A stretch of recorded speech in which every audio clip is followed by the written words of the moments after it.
Hello and welcome to the last effing word. Um, we're going to talk about a topic today that has spanned the time of decades, and we wanted to bring this back up because we don't think it got its necessary resolution. I mean, the courts said one thing, and the public said another thing.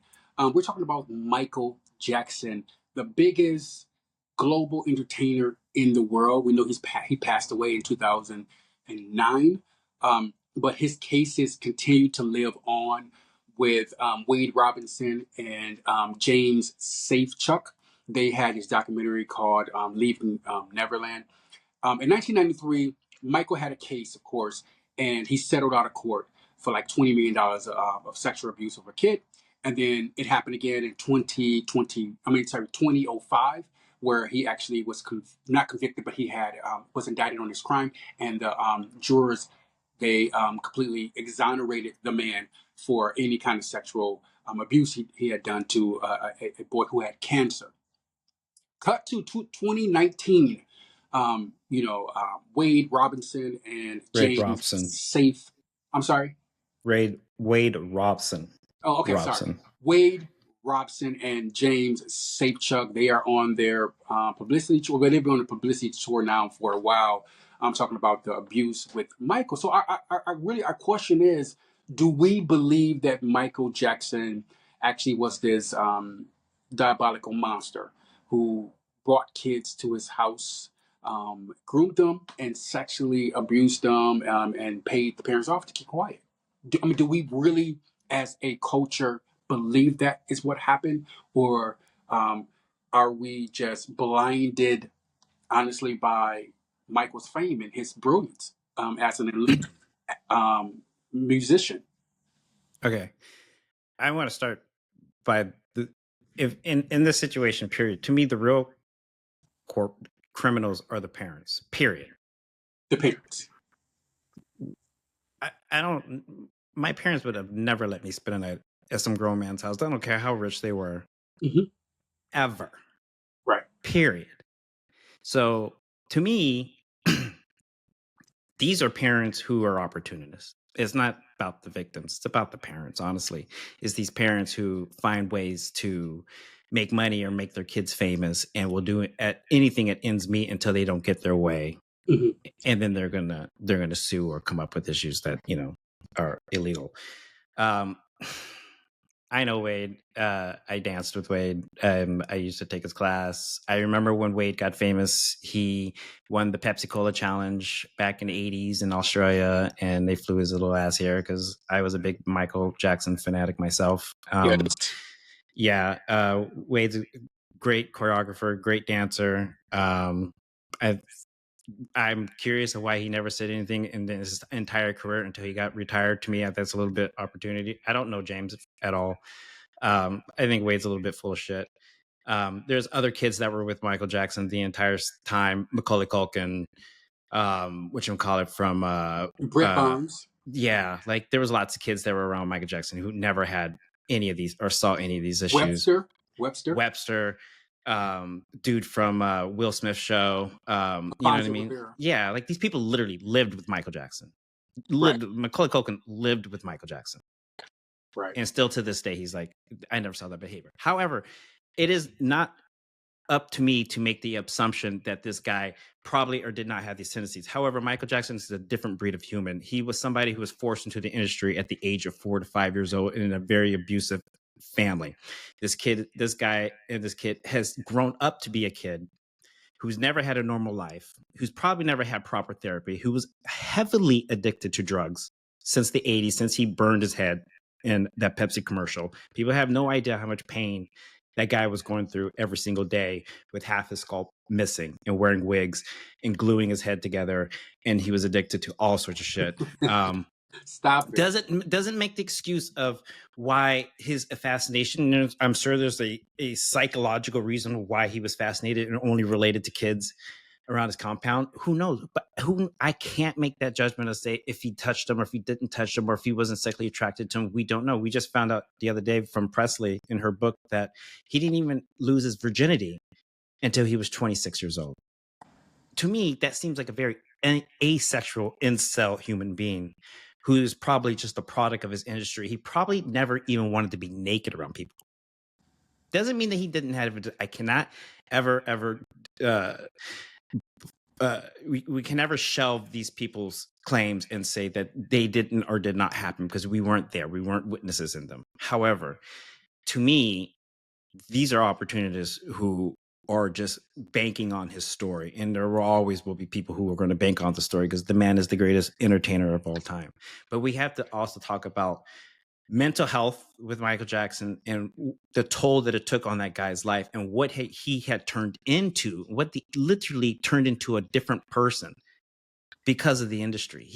That's not even a Okay. human being at the end. Like that's So I'm gonna try to peel this onion back just a little bit. I just think that Michael was a person who was very trusting of people. I think is what you said. He was a different breed. His mind worked differently. He was a kid mentally, and That's how he was able to create so much of those amazing songs and that imagery, that videos. It's because he was a different type of breed, and adults could understand. How is he creating this? How is he doing this? How is he? Well, it was fascinating to us when he would come out and do videos and dance and the things that he would do because that all was godly, divinely kid like. It wasn't adult. And so I just think adults put their thoughts and minds and their demonic, ways of living their lives onto him. And so they couldn't see the purity of him hanging with kids. I mean, everybody has kids. Don't get me wrong. Everybody don't do well with their kids. Some people sexual abuse their kids. Some people beat their kids. Some people, abandon their kids. But I just think Michael had a different way about him that people didn't understand because that's not what we were seeing in the world. So when he was so pure and so innocent with these kids, people was like, wait a minute, there's some gotta be going on because that's not how we are with our world. That's not how we are with our kids. That's not how I am with my nephew or my nieces or we're not like that. We're not that close. We're not that affectionate. We don't sleep in the same bed with them because I just think Michael couldn't trust people, couldn't trust anyone. And hands down he couldn't. a kid you can trust. A kid's going to be truthful. They're going to be honest. They're not lying. They're not trying to get anything from. They don't care. All they really want is your time.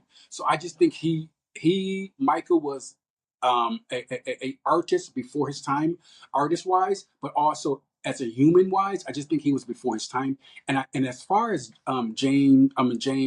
Wade Robson and James goes, I was sexually abused as a kid, sexually abused for like maybe a couple years, maybe, and I had to somehow gather up the courage to move on with my life.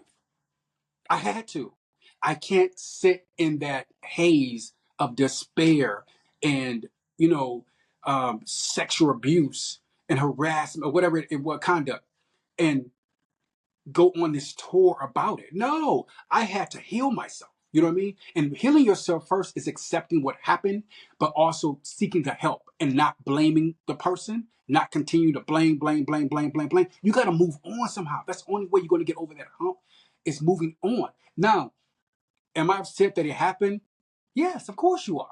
You know what I mean? But going on this tour, making documentaries about it, oh, because I want to help. No, you're getting paid. You're getting paid to do this. If it really happened, you take the money and you support victims of this. I mean, all the money. I'm not talking about Exactly. some of the money. I'm talking about all of the money. If this happened to Wade and James, you don't go on a tour and talk about it publicly and talk about this happening. No, you about how old is he? About 40 something? Yeah, Like I they're said, I younger was than me. abused, so I can speak about this. So I understand psychologically what happens. There's different areas you go through in your mind, and you begin to slowly dissect things. And then once you dissect it, Robbie, you begin to realize, oh, okay, I have to move on from this. I can't keep pelleting this. I can't keep talking about it. I can't keep, undoing this rock and seeing what's under. No, at some point you got to move the fuck on. Yeah, Sorry, even if it's as devastating as it is, you got to somehow move on. They're keeping it alive, Robbie. They they're want keeping to it keep it alive because alive. it's income. It's just how they're making money now. Exactly. I And mean, and it's it's crazy. unfortunate because it's like, I mean, it's unfortunate because I've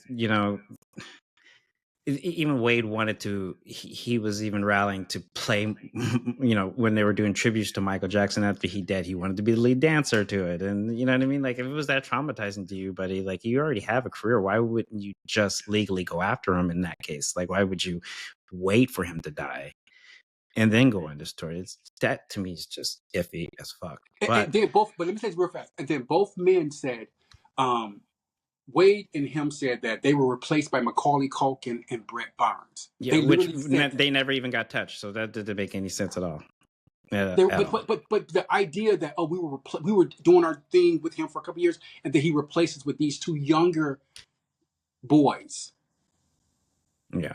Come on, Yeah, I see right through it. they really tried to, and it sucks because that his legacy is even tied into that. I mean, even the first person who sued and he settled for it, they made Robin Hood Men in Tights. That's the movie that got financed off of that lawsuit. So they made a lot of money off of that, which happened to be the biggest seller movie that summer. So their kid, at least they got to get their kid to a certain situation so they can finance a film. I think it's all bullshit. They never ever found him guilty. That's the thing. And these are talking about in the time in United States politics where they would have loved to find that black dude guilty, hands Yes, down. They were yes, any way possible they wanted to destroy Michael Jackson, and they still could not find him guilty 3 trials later. And they still don't even have the evidence, evidence today to find him that's guilty. that's my point. I really think the issue with Michael Jackson was that he was struggling with his sexuality. I just feel that. I just think that was the main thing, and it showed itself up in different areas, and people didn't know how to deal with it. They didn't know how to handle it. His voice, the tight pants, the shoes, the way the mannerisms, and people didn't know. They didn't know what box to put him in. So I think that's what the fathers were like. Oh my God, I'm going to make money off him. Let's put this sexual, misconduct on him and make money off of him. But again, it goes to the black community.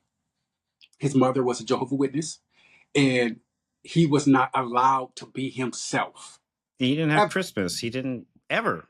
He was never allowed to be himself. Yeah, Ever. He's always around people at all times. And that's he literally devoted his life to the music industry, and that's why he is who he is. It's funny right. that we don't talk about Prince and all his abusive relationships with women that he did and some of the things that he would do to women, and but for the fact that that didn't follow his legacy at all. And Yeah, it's what I mean. And like, but I think this also goes into that can, like, it's like Elvis too as well. Elvis was a pedophile. He married his wife when she was underage. You know what I mean? But people are still idolize that guy. And I feel like Michael Jackson took the biggest hit in music history. He was literally what you call a product of the industry. There's nothing in ever in our time that we will ever witness anything like that. And I'm so grateful that we got to see. I mean, think about when we were kids, we were in when I was a kid, he was in the second part of his career when he went solo. We didn't even get to witness the the first part. Jackson Yeah, 5 and all that stuff. You know what I mean? So like, you know, if it wasn't for Michael Jackson, the things that I would be doing, I wouldn't even be doing today. Industry, so like right. that guy was so influential and he will live on forever that way. I just hate the fact that these people are marketing off of these behaviors that he's not even guilty off of, Yeah, and they just need to really move on. Like I said, I just think he was just struggling with his sexuality, and he didn't have no one to talk to. Because remember, who are you going to talk to about that? People going to scrutinize him and ostracize this man. So it's unfortunate that it happened, and it's very unfortunate how it ended because you don't want it to end that way. But I just think he served his purpose. His music will undoubtedly live on forever, and there's nothing anyone can say or do about it. It just does not matter. You know what I mean? Like I said, for people who were sexual assaulted, kids who were sexually abused, we're not condoning it. We're not saying it's something that we support. We're just saying that this particular situation with Michael and those guys, Wade and James, it just looks so suspect, and it's just like at some point you have to, as a product of sexual abuse, you have to move on mentally, physically. Like you got to move on. That's the only way you're going to receive your healing if you just move on and really find the good in it, because there's a lesson in it, and I don't know if they're even searching for the lesson as opposed to searching for the money. Search for the lesson and help others. That's what you do. That's what Yeah, happens. help others. You're irrelevant at this point if you're just marketing off of somebody else's grief. Just come making documentaries, really. on. Okay. Yeah. But anyway, like I say, tell us what you think.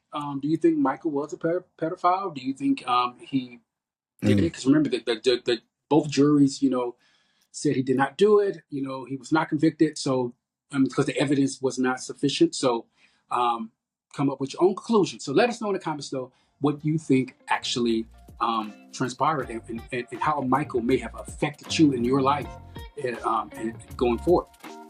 Okay. Thank you very much.